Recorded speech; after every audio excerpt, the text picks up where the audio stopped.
قرآن کریم سورہ مریم 85 نمبر آیت میں اللہ جل جلالہ ارشاد فرماتے ہیں، یوم نحشر المتقین الی الرحمن وفدا، جس دن ہم نیک لوگوں کو وفد کی شکل میں رحمان کا مہمان بنائیں گے۔ احادی الارواح 198 نمبر پر اس آیت کے متعلق حضرت علی رضی اللہ تعالیٰ عنہ نے جناب رسول اللہ صلی اللہ علیہ وسلم سے سوال کیا کہ وفد و سوار لوگوں کو کہا جاتا ہے، تو جناب نبی کریم صلی اللہ علیہ وسلم نے ارشاد فرمایا، مجھے اس ذات کی قسم ہے جس کے قبضے میں میری جان ہے، جب یہ جنتی لوگ اپنی قبروں سے اٹھیں گے تو ان کے استقبال میں سفید اونٹ سواری کے لیے پیش کیے جائیں گے، جن کے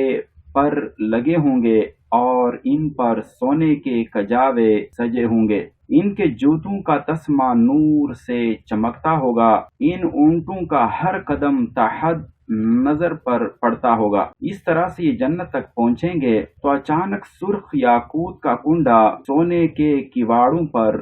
نظر آئے گا، اور یہ فوراً ہی جنت کے دروازے کے ایک درخت پر پہنچیں گے جس کی جڑ سے 2 چشمے پھوٹ رہے ہوں گے۔ جب یہ ان میں سے ایک چشمے سے پئیں گے، ان کے چہروں پر نعمتوں کی چمک دمک گوند جائے گی، اور جب دوسرے چشمے سے غسل اور وضو کریں گے تو ان کے بال کبھی پراگندہ نہیں ہوں گے۔ پھر یہ جنت کے کنڈے کو کواڑ پر ہلائیں گے تو کاش اے علی تم اس کواڑ کے کنڈے کی ہلنے کی آواز کو سن لو کہ کتنا راحت اور سرور سے لبریز ہوگی۔ تو اس کنڈے کے ہلنے کی آواز ہر حور تک پہنچے گی، جس سے اس کو معلوم ہوگا کہ اس کا خاوند اب آیا ہی چاہتا ہے، تو وہ جلدی میں پھرتی کے ساتھ اٹھے گی اور اپنے متولی فرشتے کو روانہ کرے گی، تو اس جنتی کے لیے اس مخصوص جنت کا دروازہ کھولے گا۔ اگر اللہ تعالیٰ اس جنتی کو میدان حشر میں اپنی زیارت کرا کے اپنی پہچان نہ کراتے تو وہ متولی کے نور اور رانائی کو دیکھ کر اس کو خدا سمجھ کر سجدے میں گر جاتا۔ چنانچہ وہ فرشتہ بتائے گا کہ میں آپ کے کاموں کا متولی اور خادم بنایا گیا ہوں، پھر وہ اس جنتی کو اپنے پیچھے پیچھے لے کر چلے گا، تو اس فرشتے کے پیچھے پیچھے چلا ہوا اپنی بیوی کے پاس پہنچ جائے گا، تو وہ جلدی سے اٹھے گی اور خیمے سے نکل کر اس سے بغلگیر ہوگی، اس سے گلے ملے گی اور کہے گی کہ آپ میری محبت ہے، میں آپ کی محبت ہوں، میں راضی رہنے والی ہوں، کبھی ناراض نہیں ہوں گی، میں نعمتوں اور لذتوں میں قائم دائم رہوں گی، کبھی خستہ حال نہیں ہوں گی، میں ہمیشہ نوجوان رہوں گی، کبھی بوڑھی نہیں ہوں گی۔ پھر وہ ایسے محل میں داخل ہوگا جس کی بنیاد سے لے کر چھت تک 1,00,000 ہاتھ کی اونچائی ہوگی، جو لولو اور یاقوت کے پہاڑ پر بنایا گیا ہوگا۔ اس کے کچھ ستون سرخ ہوں گے اور کچھ ستون سبز ہوں گے اور کچھ ستون زرد ہوں گے، ان میں سے کوئی ستون بھی دوسرے ستون کی ہم شکل نہیں ہوگا۔ پھر وہ جنتی اپنے آراستہ پیراستہ تخت کے پاس آئے گا تو اس پر ایک اور مخصوص تخت ہوگا جس پر 70 پلنگ الگ الگ سجے ہوں گے، جن پر 70 دلہنیں ہوں گی، ہر دلہن پر 70 پوشاکیں ہوں گی، پھر بھی ان کی پنڈلی کا گودا جلد اور پوشاکوں کے اندر سے نظر آتا ہوگا۔ جنتی ان کے ساتھ صحبت کو، جنتی ان کے ساتھ مباشرت کو 1 رات کی مقدار میں پورا کر سکے گا۔ ان جنتیوں کے محلات کے نیچے نہریں بہتی ہوں گی، ایسے پانی کی نہریں جو پاکیزہ اور صاف ہوں گی، اس میں کوئی گدلا پن نہیں ہوگا، اور کچھ نہریں صاف ستھرے شہد کی ہوں گی جو شہد کی مکھیوں کے پیٹ سے نہیں نکلا ہوگا، اور کچھ نہریں ایسے شراب کی ہوں گی جو پینے والوں کے لیے سراپا لذت ہوگی، اس کو لوگوں نے اپنے پاؤں تلے روند کر نہیں نچوڑا ہوگا، اور کچھ نہریں ایسے دودھ کی ہوں گی جن کا ذائقہ کبھی تبدیل نہیں ہوگا، اور یہ جانوروں کے پیٹوں سے نہیں نکلا ہوگا۔ جب یہ کھانے کی خواہش کریں گے، ان کے پاس سفید رنگ کے پرندے آئیں گے، اپنے پروں کو اوپر اٹھائیں گے، تو یہ ان کے اطراف سے کھائیں گے جون سے قسم کے کھانے چاہیں گے۔ پھر جب جنتی کھا چکیں گے تو وہ اڑ کر چلے جائیں گے۔ جنت میں پھل بھی ہوں گے بوجھ سے جھکے ہوئے۔ جب جنتی ان کی خواہش کریں گے تو وہ ٹہنی خود ان کی طرف مڑ جائے گی،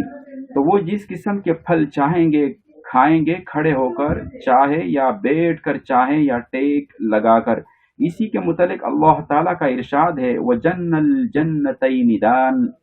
اور ان جنتوں کے میوے جھکے ہوئے ہیں، اور ان جنت والوں کے خادم موتیوں کی طرح خوبصورت اور حسین ہوں گے۔ ابو نعیم دوسرے نمبر جلد 128 نمبر اور تفسیر طبری میں حضرت علی رضی اللہ تعالیٰ عنہ فرماتے ہیں کہ جن لوگوں نے اللہ تعالیٰ سے تقوی اختیار کیا ان کو جنت کی طرف گروہ در گروہ لایا جائے گا۔ جب یہ جنت کے دروازوں میں سے ایک دروازے پر پہنچیں گے، وہاں پر ایک درخت کو دیکھیں گے جس کی جڑ سے 2 چشمے جاری ہو رہے ہوں گے، تو یہ لوگ ان میں سے کسی ایک کی طرف ایسی تیزی کے ساتھ جائیں گے گویا کہ ان کو وہاں جانے کا حکم دیا گیا ہے۔ یہ اسے پئیں گے تو جو کچھ ان کے پیٹوں میں تکلیف، گندگی یا بیماری ہوگی ختم ہو جائے گی۔ پھر یہ دوسرے چشمے کی طرف جائیں گے اور اس سے غسل کریں گے تو ان پر نعمتوں کی بہار آ جائے گی، اور ان کے جسموں میں اس کے بعد کوئی تغیر تبدیل نہیں ہوگا، اور نہ ان کے بال پراگندہ ہوں گے، بلکہ ایسے محسوس ہوں گے گویا کہ انہوں نے تیل لگا کر بالوں کو سلجھا کر رکھا ہو۔ پھر یہ جنت کے دربانوں تک پہنچیں گے تو وہ دربان بطور اکرام اور ثنا کے کہیں گے۔ سورہ زمر کی 73 نمبر آیت میں ہے سلام علیکم طبتم فادخلوها خالدین، السلام علیکم، تم مزے میں رہو، سوئی جنت میں ہمیشہ رہنے کے لیے داخل ہو جاؤ۔ پھر ان کا استقبال لڑکے کریں گے اور وہ اس طرح سے ان کے گرد گھومتے ہوں گے جس طرح سے دنیا والوں کے بچے خوشی کے مارے اس دوست کے گرد گھومتے ہیں جو کافی عرصے کے بعد واپس آیا ہو، اور یہ کہیں گے کہ آپ خوش ہو جائیے اس انعام و اکرام سے جو اللہ تعالیٰ نے آپ کے لیے تیار کیا ہے۔ پھر ان لڑکوں میں سے ایک لڑکا اس جنتی کی حور عین بیویوں میں سے کسی ایک کے پاس جا کر کہے گا وہ فلاں آ گیا ہے، پھر وہ جنتی کا وہ نام لے گا جس کے ساتھ وہ دنیا میں بلایا اور پکارا جاتا تھا۔ تو ایک روایت کے اندر ہے جنت میں بھی وہی نام ہوں گے جس نام سے دنیا میں بلایا جاتا ہے، ان جنت میں بھی وہی نام ہوں گے جو دنیا میں نام ہوتے ہیں۔ تو وہ کہے گی کیا تو نے اس کو دیکھا ہے؟ تو وہ کہے گا ہاں ہاں میں نے اس کو دیکھا ہے، وہ میرے پیچھے آ رہا ہے۔ چنانچہ ان حوروں میں سے ایک خوشی سے اچھل کر اٹھے گی حتیٰ کہ اپنے دروازے کی چوکھٹ تک آ جائے گی۔ جب یہ جنتی اپنے ایک محل تک پہنچے گا تو اس کی تعمیر کی بنیاد پر نظر دوڑائے گا تو وہ قیمتی موتی کی چٹان ہوگی جس کے اوپر سبز اور زرد اور سرخ اور ہر رنگ کا ایک محل قائم ہوگا۔ پھر وہ اپنی نگاہ محل کی چھت پر ڈالے گا تو بجلی کی طرح منور ہوگی۔ اگر اللہ تعالیٰ نے اس کو دیکھ کر برداشت کرنے کی جنتی میں طاقت نہ رکھی ہوتی تو وہ بجلی کی چمک سے اپنی آنکھوں کے اندھے ہونے کی تکلیف سے دوچار ہو جاتا۔ پھر وہ اپنا سر گھمائے گا تو اپنی بیویوں کو دیکھے گا اور چنے ہوئے آبخوروں کو دیکھے گا اور برابر بچے ہوئے غالیچوں کو دیکھے گا اور جگہ جگہ پہلے ہوئے ریشم کے نہالچوں کو دیکھے گا۔ پھر یہ ان نعمتوں کو دیکھ کر اور ٹیک لگا کر کہے گا الحمدللہ الذی ہدانا لہذا وما کنا لنہتدی لولا ان ہدانا اللہ، شکر ہے اللہ تعالیٰ کا جس نے ہم کو یہاں تک پہنچا دیا، اگر اللہ تعالیٰ ہمیں ہدایت عطا نہ کرتے تو ہم یہاں تک کبھی نہ پہنچ سکتے تھے۔ پھر جب سب جنتی اپنی اپنی جنتوں میں پہنچ جائیں گے تو ایک منادی ندا کرے گا تم یہاں زندہ رہو گے، کبھی نہیں مرو گے، تم ہمیشہ جوان رہو گے، کبھی بوڑھے نہیں ہوں گے، تم ہمیشہ تندرست رہو گے، کبھی بیمار نہیں ہوں گے۔ زوائد زہد ابن المبارک 427 نمبر اور ہادی الارواح 201 نمبر میں حضرت عبد الرحمن جیلی رحمہ اللہ فرماتے ہیں کہ جب انسان پہلی پہل جنت میں داخل ہوگا تو 70,000 خادم اس کا استقبال کریں گے۔ ان کی شکلیں ایسی ہوں گی گویا کہ وہ بکھرے ہوئے موتی ہے۔ پھر ہادی الارواح صفحہ نمبر 201 پر ابو عبد الرحمن معافیری رحمہ اللہ فرماتے ہیں کہ جنتی کے لیے اس کے استقبال میں 2 صفیں بنائی جائیں گی۔ وہ ان لڑکوں اور خادموں کی ان دونوں صفوں کے آخری کناروں کو طویل صف ہونے کی وجہ سے نہیں دیکھ سکے گا، حتیٰ کہ جب یہ ان کے درمیان سے گزرے گا تو یہ غلمان اس کے پیچھے پیچھے چلیں گے۔ ابو نعیم اور ترمذی میں 2546 نمبر پر حضرت ضحاک رحمہ اللہ فرماتے ہیں، جب مومن جنت میں داخل ہوگا تو اس کے آگے ایک فرشتہ داخل ہوگا جو اس کو جنت کی گلیوں کی سیر کرائے گا اور اسے کہے گا دیکھ لیں آپ جتنا دیکھ سکتے ہیں۔ وہ کہے گا کہ میں نے اکثر محلات چاندی اور سونے کے اور بہت سے ہمدم انیس دیکھے ہیں۔ تو فرشتہ اس کو کہے گا یہ سب آپ کے لیے ہے،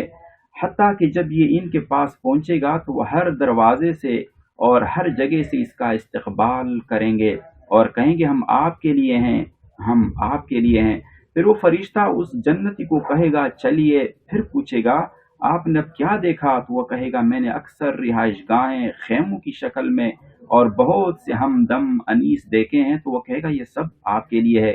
جب ہی ان کے قریب جائے گا تو وہ سب اس کا استقبال کریں گے اور کہیں گے ہم آپ کے لیے ہیں، ہم آپ کے لیے ہیں۔ دیکھا ہوگا کہ جب کسی علاقے میں جانا ہوتا ہے تو وہاں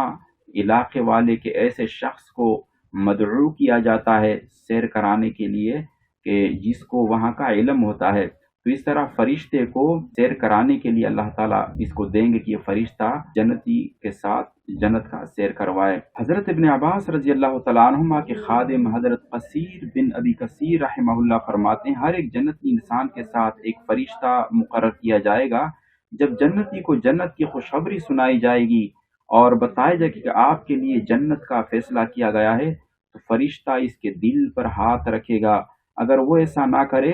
تو جو انتہا کی خوشی اس مومن کو پہنچی ہوگی، اس خوشی کے مارے جو چیز اس کے سر میں ہے یعنی عقل وہ نکل جائے اور انسان دیوانہ ہو جائے، تو زیادہ خوشی کی وجہ سے انسان برداشت نہیں کر پاتا۔ تو ہمارے ایک محلے میں بہت غریب آدمی رہتے تھے، اس کا بیٹا ایک دوسرے ملک میں چلا گیا کمانے کے لیے، باہر ملک میں چلا گیا۔ اس نے بہت سارا مال جمع کیا، کئی سال کے بعد جب واپس ان کا آنا تھا تو والد کو پتہ چلا کہ اس نے بہت مال جمع کیا ہے، تو وہ اس خوشی کو برداشت نہ کر سکا اور انتقال کر